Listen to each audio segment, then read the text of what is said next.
Now,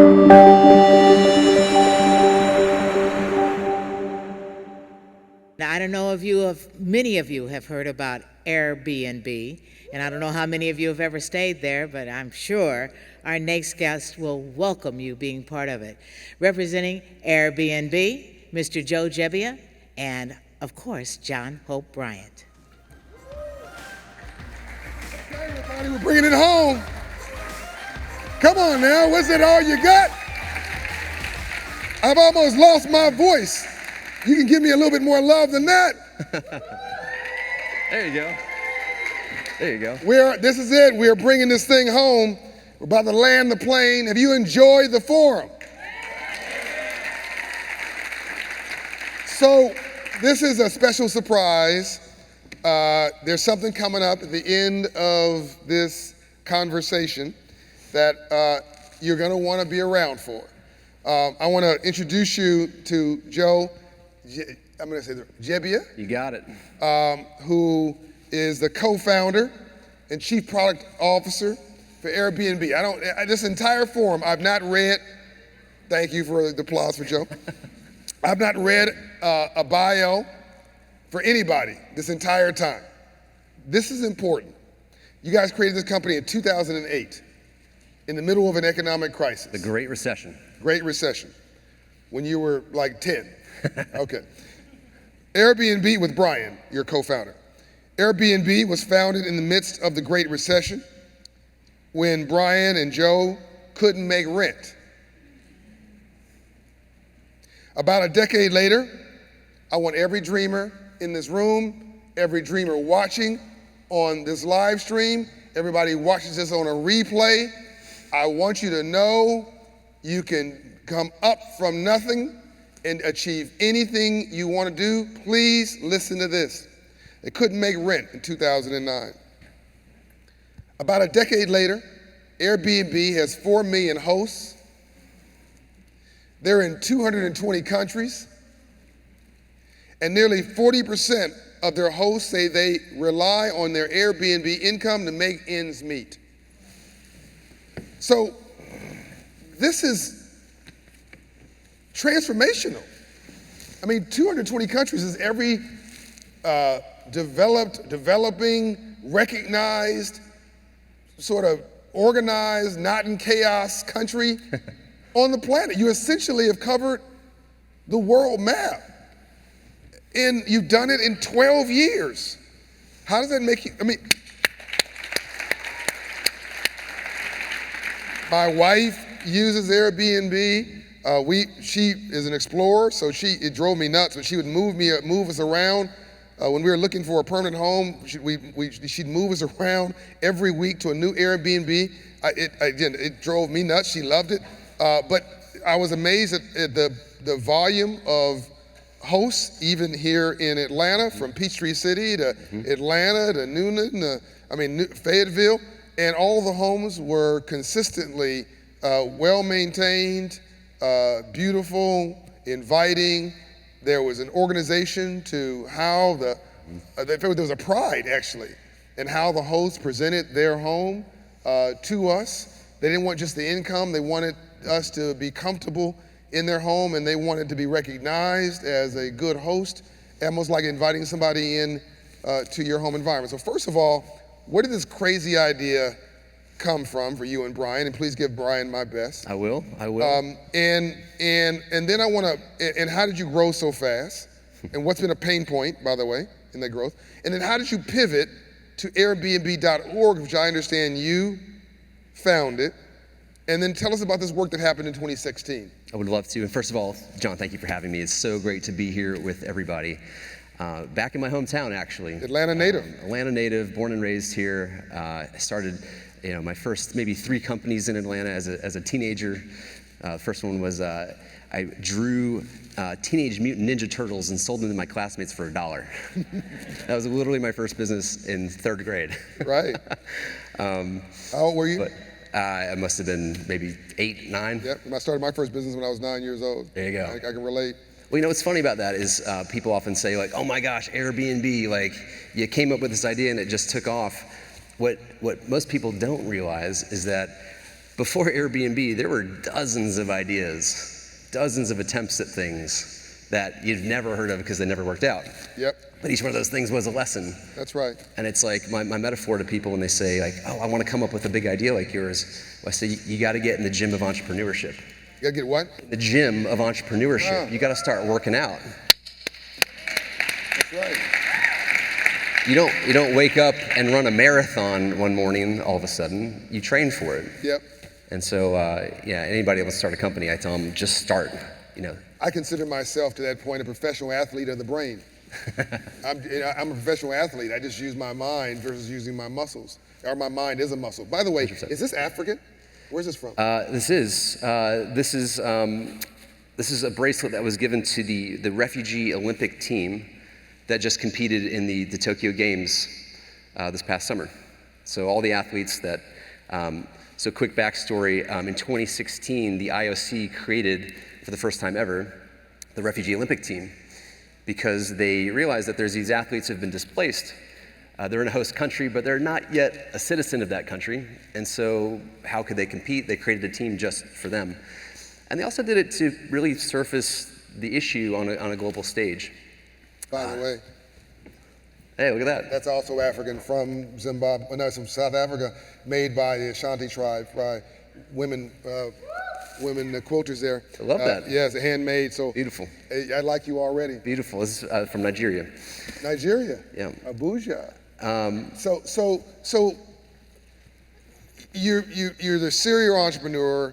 You tried several things. You and Brian were hustling for rent. Well, I would say hustling for rent. We were about to get evicted. This is kind of a little bit of difference there. There is a difference. It was 2007. I convinced Brian to move from Los Angeles to my apartment in San Francisco. Yep. We went to school together, and I always kind of had this feeling, this premonition that one day we would start a company. Yep. And actually, before we graduated, we got a slice of pizza together.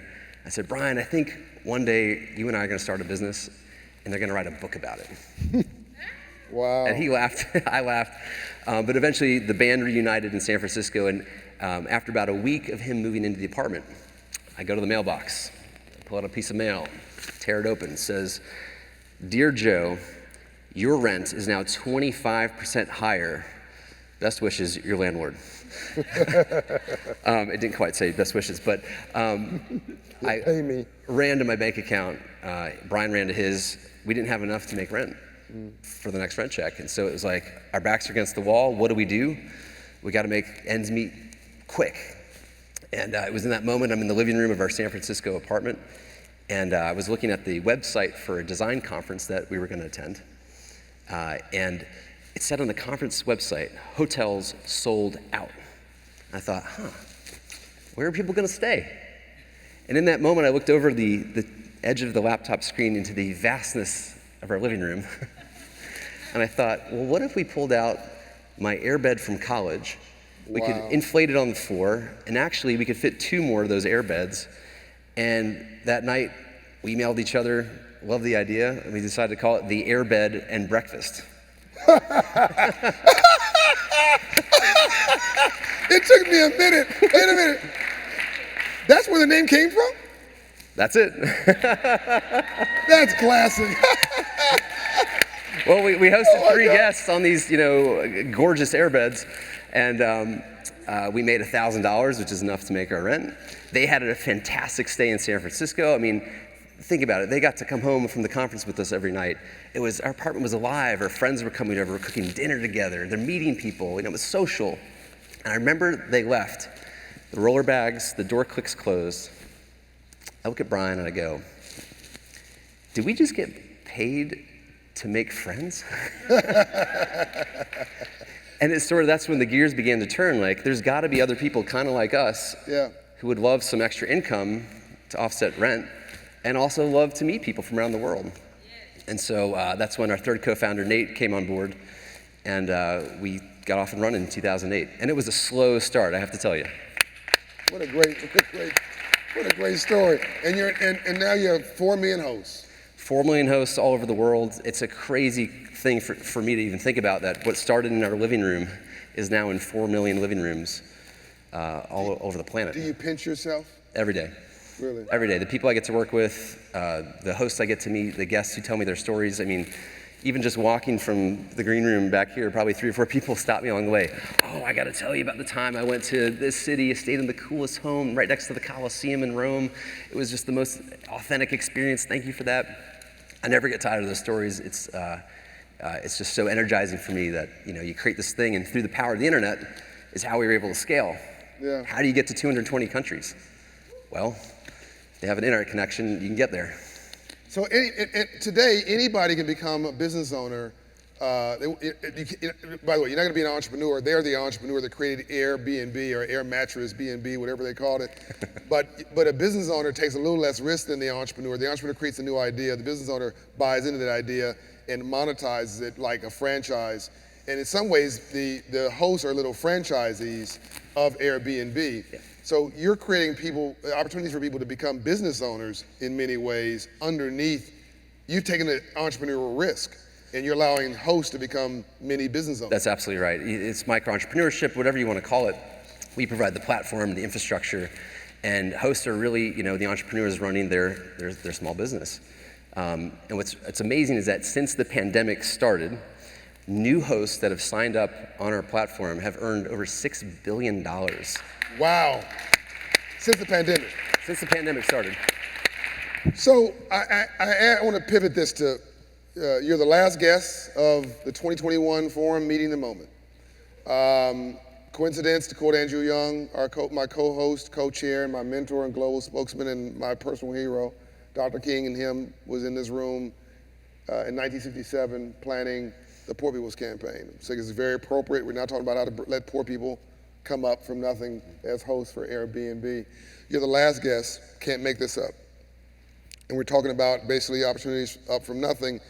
When we're I want to talk about how social justice through an economic lens comports with the Airbnb model and what you're doing about it and what you're doing to help make the world a better place, not just make a lot of money. Making a lot of money is great, but I want you to do well and do good, but I don't need to tell you that. You're already doing it. I want the audience to know about that.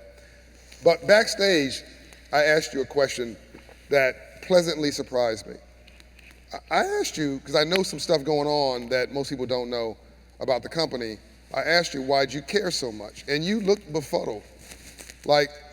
Because there was no lineage, it wasn't like he grew up poor, he didn't eat bread and water coming up, his parents, he came up from a normal house.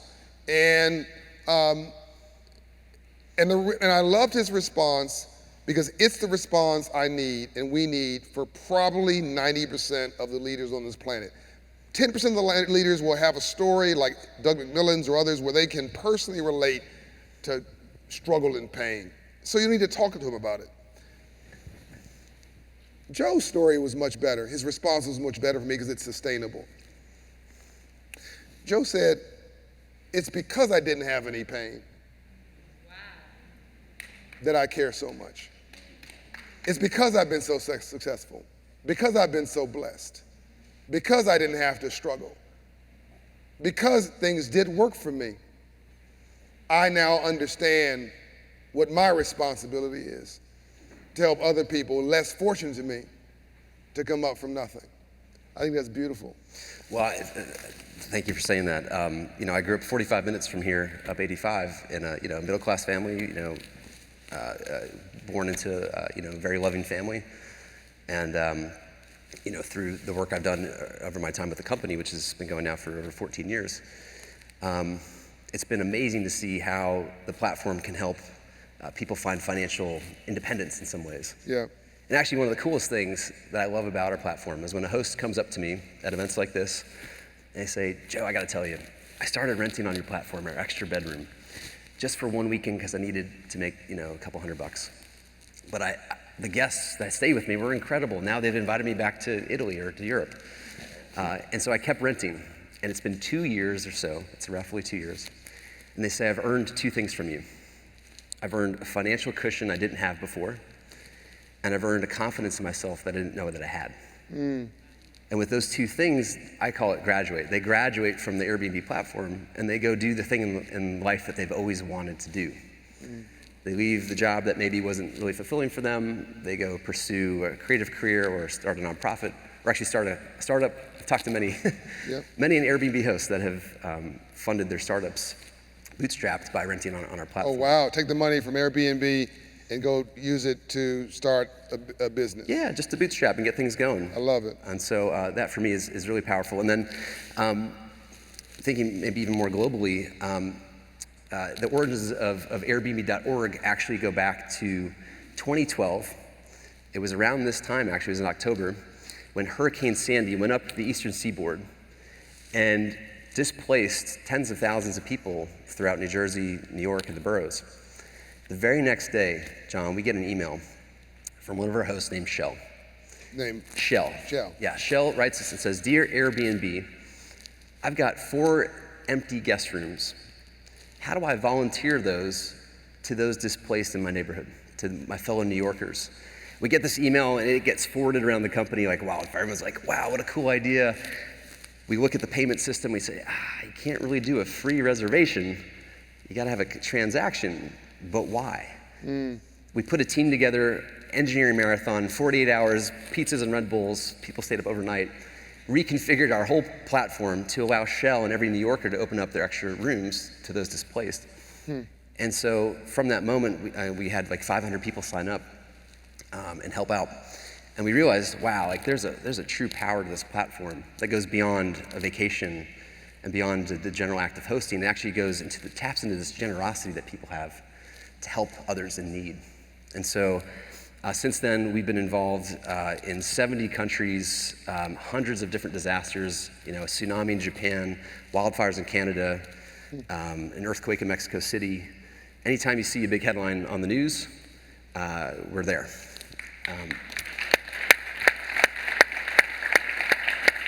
I should qualify that and say we're there, but it's really our hosts are there because they're the one opening their homes and offering their space for free at a discount. And it was around 2015, 2016 or so when the topic of the global refugee crisis kind of came onto my radar. And I started to become a student of this problem. And it really started when I saw a graph of the forecast of displaced people over the next 30 or so years. Currently, it's around 75 million. Right.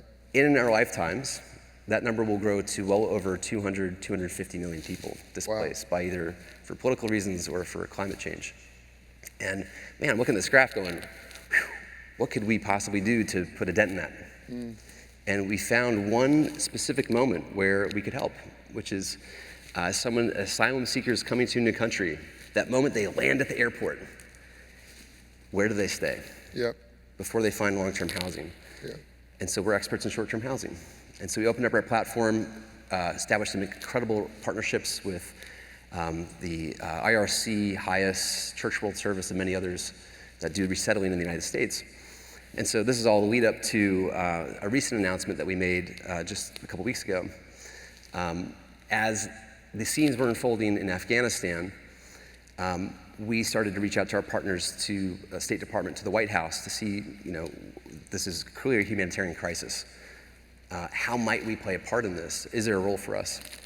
And what we learned is that after the evacuation, which was the most important thing, the next most immediate thing was short-term housing. These are women and families coming from Afghanistan, trying to be resettled with dignity in another land. In this particular case, of course, the hope for all these families is the United States of America. So go ahead. Yeah, but they're coming with very little. Somebody in the government told me this was the biggest humanitarian evacuation since Vietnam. Wow. And so for us, we started to ask, well, how can we help? These are our new neighbors, like these are our new community members. Yep. So we made a commitment a couple weeks ago to help house at no cost 20,000 Afghan refugees coming into the United States. Nice. And aligned with this, I sent a note to Brian, his co-founder, and then that note was passed on to Joe, just commending them for doing this. We had read about it, saw it on the news, thought it was just a cool thing to do, wanted to encourage them. So we sent a note of encouragement, nothing more than that. And then Brian said, well, gee, we should talk. And so then Joe and I connected and the team connected. So you have a special announcement to make today, don't you? I do, and I have to pause right here for something very, very important, which is I have to say thank you, John, because you emailed us with a very gracious offer to help use your network to participate in this like very massive humanitarian effort that's unfolding as we speak in the United States. Between Operation Hope, Promise Homes, you stepped up and said, I want to help, and I want to thank you for that.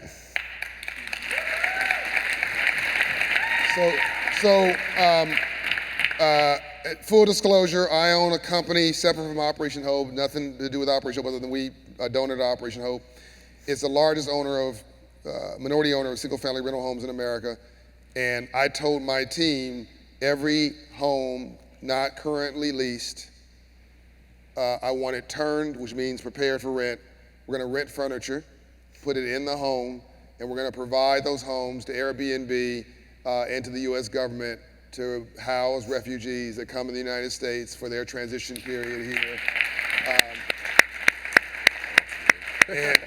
And that Operation Hope is going to provide free financial literacy, education, and training for the children and the parents in those homes who are coming from Afghanistan trying to find their place here. And then we work together, and we've now working to get the entire single-family residential industry to follow suit, to provide free housing for nationwide for any landlord that has homes that are not currently leased. We all can find a way to do good. It ain't that difficult.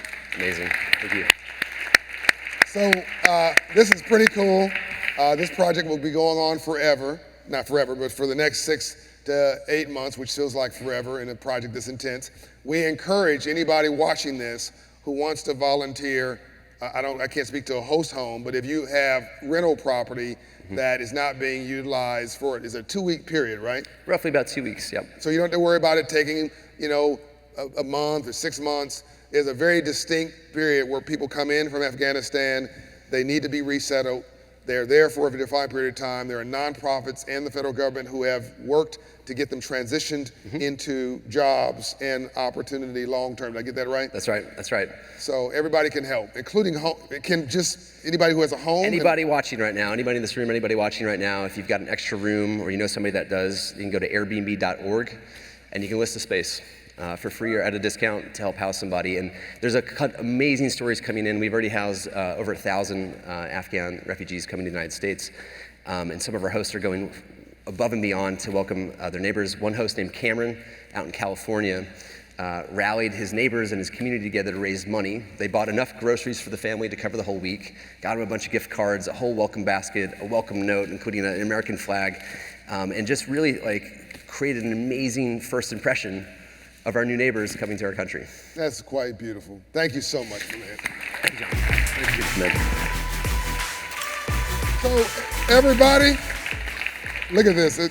People giving you a standing ovation. Look at. I want to, as we wrap up, I want to thank Joe and Brian and Airbnb for showing that you can do well and do good at the same time. I want to also acknowledge on this stage about this time last year, we welcomed the CEO of Shopify, Harley Finkelstein, came here and made a commitment to create 1 million black business in America. We're all about results. I want you to know, a year later, we have 260,000 hours of professional firms that have been dedicated to these businesses. We've created more black businesses in a year than we've done in 12 years. We have 6,000 businesses that have already been created, 25,000 businesses that have been committed to in a short 10 months of startup. We have 52 partner companies that have already committed to it. I mean, this thing is rocking and rolling, and we've just begun on that 10-year campaign to create 1 million black businesses in America. Likewise, we now are announcing this initiative with Airbnb to help democratize housing and dignity for families. And you got an academy that we soon be launching, right? Expanding. Yep. Airbnb Entrepreneurship Academy. To do what? To help Airbnb hosts in communities of color learn how to be a great host, professional marketing, professional photography, really just create the base of being like a great host on our site. And that expanded to Africa, I saw, right? We started in South Africa. We brought it to a rural part of North Carolina, and we're excited to bring it to other communities soon. And you should know that Nelson Mandela's grandson, Zanwa Mandela, is on our board, chairs the Mandela Legacy Foundation. He's here at the forum listening to what you're doing in South Africa. Amazing. So later, everybody, thanks for joining us for the 2021 Global Forum, Meeting the Moment. Thank you all. Let's go change the world.